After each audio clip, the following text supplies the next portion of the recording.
holiday for this. They should call it like Hot Rod Unveiling Day or something. For those of us that live in the frozen north, stick our hot rods away somewhere for the winter.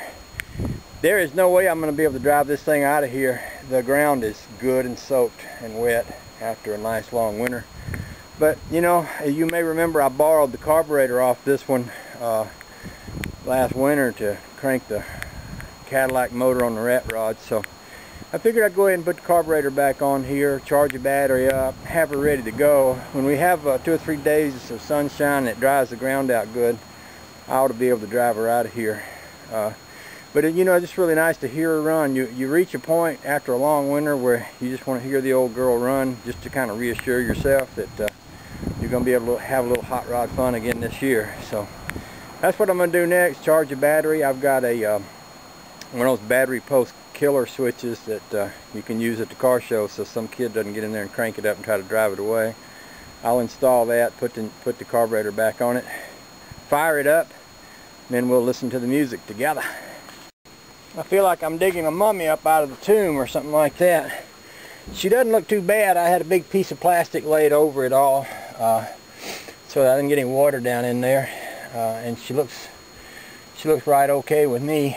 All the nuts and bolts that I left in place for the carburetor linkage are right here. Yeah, the paint is chipping off that motor, but I'm not too worried about that because I'm going to be I've got another engine I'm going to build for this car after I finish the rat rod. And this old motor looks better than it is. This is an old Chevy truck motor, pretty stock, and it could use a good building itself. But I got that other one in there. It's a Canadian 1973 4-bolt main engine. I'm going to put a big cam in it and go through it all and then put it in here. So for now this will do. We'll put a carburetor on it and see if we can fire it up.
Okay then, I don't have real high hopes that she's going to fire right off. I didn't pour any gas in the carburetor or anything, and she's been sitting for a long time.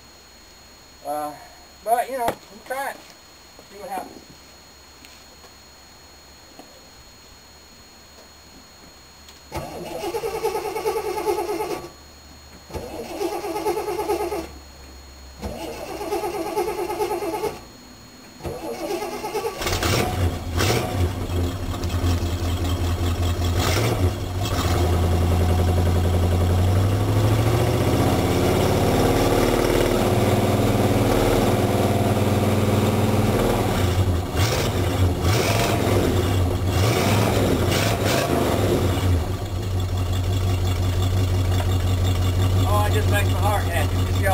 Flying out from the engine compartment after I cranked her up. It's still a lot of fun.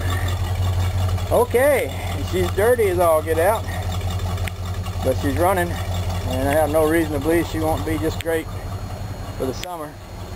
What I do is I use this one for my this is my rainy day hot rod, and the one that I'm building in here is going to be my sunny day hot rod because it don't have a roof on it. But this one gives me one to drive right around in while I'm building the other one. There's a lot of things I want to do to this car, and a lot of things I'm in the process of doing. You know, for example, I put disc brakes on this thing. Oh, a couple years ago I put a new fender back there. I have a power steering box. About the only thing this car needs to be a real sweet driver is power steering.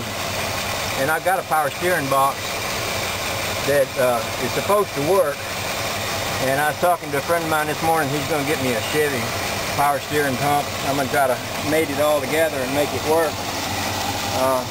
Obviously she needs a lot of cleaning up. Oh yeah, my antenna, I put my antenna down so I could tarp it and not break the antenna. I'll fix that. But geez, all in all, I'm just wicked happy with the old girl. It's great to have two hot rods. I mean, you know, because that way you get to work on one and play with one. Don't get much better than that. Okay, I'm not even going to try to get this out of here today. I'm going to leave it like it is. I'll just shut her off and wait for a sunny day, and then we'll take her for a ride. But there she is. She's running, and I'm a happy camper.